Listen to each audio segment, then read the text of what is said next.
22,700 টাকা করে পাবে সিভিক ভলেন্টিয়ার। কীভাবে পাবে তো ভিডিওটা দেখতে। Hello guys everyone and welcome back to my channel. তো আমার সুদীপ বিশ্বাস সুদীপ ব্লগস পুরো আমার জন্য স্বাগত আর নমস্কার। আজকের ভিডিওটা অনেক ইন্টারেস্টিং। আমি টাইটেল থেকে বুঝে গিয়েছো যে 22,700 টাকা পাবেন সিভিক ভলেন্টিয়াররা, জানাচ্ছেন খোদ মুখ্যমন্ত্রী। তো 22,700 টাকা কীভাবে করে পাবেন তাই মুখ্যমন্ত্রী খোঁজ জানিয়েছেন, সেটা নিয়ে আজকে আমরা বিশ্লেষণভাবে আলোচনা করবো। তার আমার চ্যানেল নতুন চ্যানেলকে সাবস্ক্রাইব করতে ভুলবেন না, ঠিক আছে? এখন চ্যানেলটা সাবস্ক্রাইব করে নিন আর বেল আইকন প্রেস। শুরু করার আগে আপনাদের একটা কথা বলতে চাই যে সবাই কেউ ভুয়ো খবরে যাবেন না। আমি যে আপনাদেরকে খবর প্রোভাইড করি এটা অরিজিনালি রিয়েল খবর, ঠিক আছে? আর একটা কথা যে 22,700 টাকা সিভিকদেরকে কীভাবে দিবে আমাদের মাননীয় মুখ্যমন্ত্রী জানাচ্ছেন খোদ। তো এটা নিয়ে বিশ্লেষণ করব। তো বেশি কথা না বলে ডাইরেক্ট চলে যাবো টুইস্ট। তো গাইস আমি আছি টুইস্ট স্ক্রিনের সামনে। তো দেখুন 22,700 টাকা বেতন পাবেন সিভিক ভলেন্টিয়াররা, জানাচ্ছেন খোদ মুখ্যমন্ত্রী খোদ জানাচ্ছেন। তো দেখুন কী লেখা আছে, রাজ্যের সিভিক ভলেন্টিয়ারদের পদে কর্মরত সকল প্রার্থীদের জন্য খুব সুখবর, মানে যারা সিভিক ভলেন্টিয়ার তাদের জন্য খুবই সুখবর।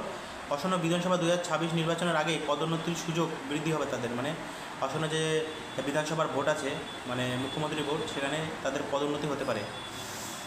সম্প্রতি এহেন ঘোষণা করলেন খোদ মুখ্যমন্ত্রী মমতা ব্যানার্জি খোদ। তো এর আগে মুখ্যমন্ত্রী জানিয়েছিলেন ভালো কাজ করা সিভিকদের কনস্টেবল পদে নিয়োগ করা হবে। মানে এর আগে মানে মাননীয় মুখ্যমন্ত্রী বলেছিল যে যারা ভালো কাজ করে সিভিকদের তাদেরকে কনস্টেবল পদে নিয়োগ করা হবে। আর একবার ফের ভালো খবর এলো মুখ্যমন্ত্রীর তরফ থেকে, মুখ্যমন্ত্রীর তরফ থেকে। সূত্রের খবর, ঘনিষ্ঠ মহলে মুখ্যমন্ত্রী জানিয়েছেন সিভিক ভলেন্টিয়ারদের হোমগার্ড ও কনস্টেবল পদে প্রমোশন দেওয়া হবে, মানে হোমগার্ড ও সিভিক পুলিশদের প্রমোশন দেওয়া হবে। বর্তমান প্রতি মাসে তাদের বেতন যেখানে প্রায় 9,000 টাকা, সেখানে কনস্টেবল পদে প্রমোশন হলে তাদের বেতন দাঁড়াবে 22,700 টাকা। মানে এখন তাদের 10,000 টাকা 9,000 টাকা বেতন, তো তাদের যদি কনস্টেবল পদে নিয়োগ করা হয় 22,700 টাকা তাদের বেতন হবে। পাশাপাশি পাবেন অন্যান্য সুযোগ সুবিধা, বাড়বে ছুটি। স্বাভাবিকভাবে এটি বড় সুখবর রাজ্যের সিভিক পদে কর্মরত প্রার্থীদের জন্য, মানে বড় সুখবর। কনস্টেবল পদে প্রমোশন হলে ঠিক কী কী সুবিধা পাবে সিভিক ভলেন্টিয়াররা, মানে কনস্টেবল পদে সিভিক ভলেন্টিয়ার যদি প্রমোশন পায় তাহলে কী কী সুবিধা পাবে? দিনে 8 ঘন্টা ডিউটি করে সিভিক ভলেন্টিয়াররা পান 14টি ক্যাজুয়াল লিভ সহ 50টি সবেতন মেডিকেল লিভ, ঠিক আছে? তো এছাড়া মেডিক্লেম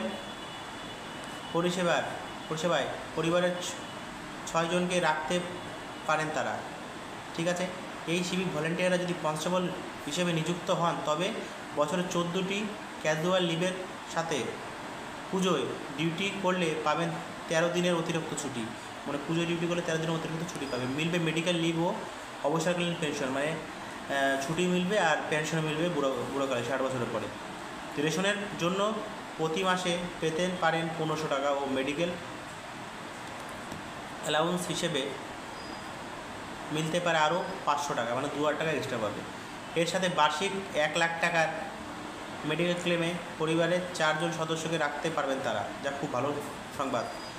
সব মিলিয়ে পঞ্চায়েত নির্বাচনের আগেই সম্ভবত সুখবর আসতে চলেছে সিভিক ভলেন্টিয়ারদের জন্য, তারা আগাম খবর